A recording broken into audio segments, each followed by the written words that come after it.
यह लेख है एटीट्यूड इज एवरीथिंग, एक किताब है जो कि जेफ केलर ने लिखी हुई है। तो उसका अध्याय दूसरा है, चैप्टर 2, जिसमें लिखा है आप एक मानव चुंबक हैं। अब चूंकि चुंबक है तो चुंबक का कार्य होता है सभी चीजों को अपनी ओर आकर्षित करना। जो भी उसके चुंबकीय गुण होते हैं उन चीजों को अपनी ओर आकर्षित करना।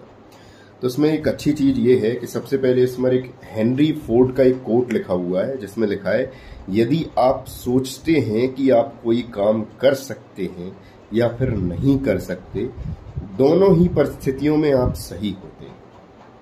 अगर आपने सोच लिया कि आप वो काम कर सकते हैं तो भी आप सही हैं, और आपने सोच लिया कि आप वो काम नहीं कर सकते तो भी आप सही हैं। अब आगे देखते हैं कि इसमें कितनी सच्चाई है और जेफ केलर का इसके बारे में क्या कहना है।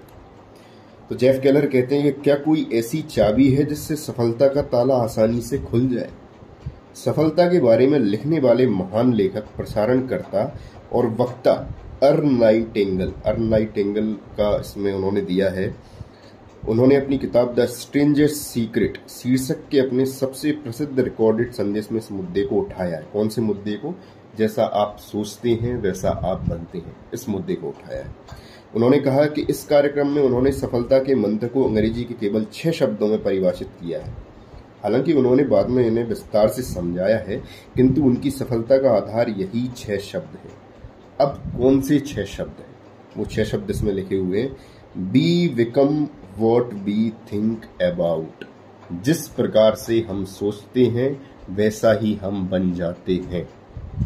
ये हैं वो 6 शब्द, be become what we think about. फिर उसके बाद में इन्होंने लिखा है कि इस विषय में रिसर्च करने पर नाइटिंगेल ने पाया कि सभी लेखक, दार्शनिक एवं धार्मिक नेता इस बात से सहमत थे कि हमारे विचार ही हमारे कर्म तय करते हैं। इस विषय से संबंधित कुछ महान विचारकों के अवलोकन इस प्रकार है। ठीक इसी विचार को नेपोलियन हिल ने कहा, हमारा मन जिसके बारे में सोच सकता और उस पर विश्वास कर सकता है उसे हासिल भी कर सकता है। और ठीक इसी प्रकार से बाइबल में भी लिखा है, आपका काम वैसा ही होगा जैसा आप सोचेंगे। मनुष्य जैसा सोचता है वैसा बन जाता है। यदि आप विश्वास करें तो सब कुछ संभव है। राल्फ वाल्डो इमर्सन ने इसे इस तरह कहा है कि मनुष्य वही बन जाता है जो वह दिन भर सोचता है। तो यहाँ पर सबसे क्रक्स जो इन सब चीजों का निकल के आता है वो ये है कि आपको कैसी सोच रखनी है। आपको वैसी सोच रखनी है जो आपको बनना है। आपको दिन भर उसी प्रकार से सोचना है। अब यह सिद्धांत कैसे कार्य करता है कि आइए विस्तार से जानें यह विचार किस तरह से कार्य करता है। यदि आप लगातार एक निश्चित लक्ष्य के बारे में सोचते रहें तो उसे प्राप्त करने की दिशा में अपने कदम बढ़ाने लगते हैं। अभी कुछ दिनों पहले की बात है, मैंने अपनी बुक छपाई। अगर मैं उस बारे में नहीं सोचता कि मुझे अपनी बुक छपानी है तो मैं इतनी कविताएं कैसे लिख पाता। और कविताएं लिखी, उसके बाद में मेरी ये सोच बनी कि नहीं, मुझे बुक छपानी है। दिन रात मैंने ये सोचा, फिर उसके लिए काम किया। पहली बात तो सोच कि मैंने सोचा कि मुझे बुक छपानी है, उसके बाद में फिर उसके लिए काम करना तो तभी चालू करूंगा जब मैं ये सोचूंगा कि मुझे बुक अपनी पब्लिश करवानी है। तो ये सिद्धांत ऐसे ही काम करता है। इसमें एक उदाहरण लिया एक व्यक्ति का कि उस व्यक्ति ने सोचा कि मुझे $30,000 कमाने हैं और मेरी क्षमता है। तो वो $30,000 कमाने के नए नए तरीकों को इजाद करेगा। वो दिन भर यही सोचेगा मुझे $30,000 कैसे कमाने, और अंत में वो $30,000 कमा ही लेगा। और वहीं अगर दूसरा व्यक्ति सोच के बैठ जाए कि यार $30,000 मैं कैसे कमा सकता हूँ, मुझसे नहीं हो पाएगा, तो फिर वो उन तरीकों को ही नहीं सोच पाएगा जिनसे उसकी $30,000 की आय हो सकती है। $30,000 आप ₹30,000 मान सकते हैं।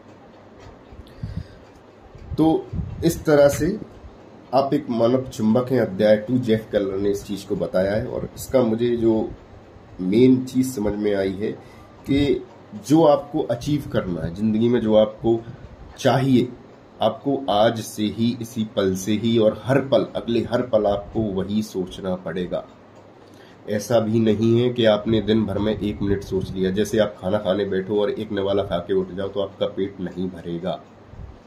आप अगर हफ्ते में किसी एक दिन 1 मिनट एक्सरसाइज कर लें तो आप ये एक्सपेक्ट नहीं कर सकते कि आप अगले आने वाले समय में स्वस्थ हो जाएंगे। ये कंटिन्यूइंग प्रोसेस है, ये सोचने की ये थॉट प्रोसेस आपको कंटिन्यू रखनी पड़ेगी, तब जाके आप वो अचीव कर पाएंगे, वो बन पाएंगे जैसा आप सोच रहे हैं, जो आप चाहते हैं।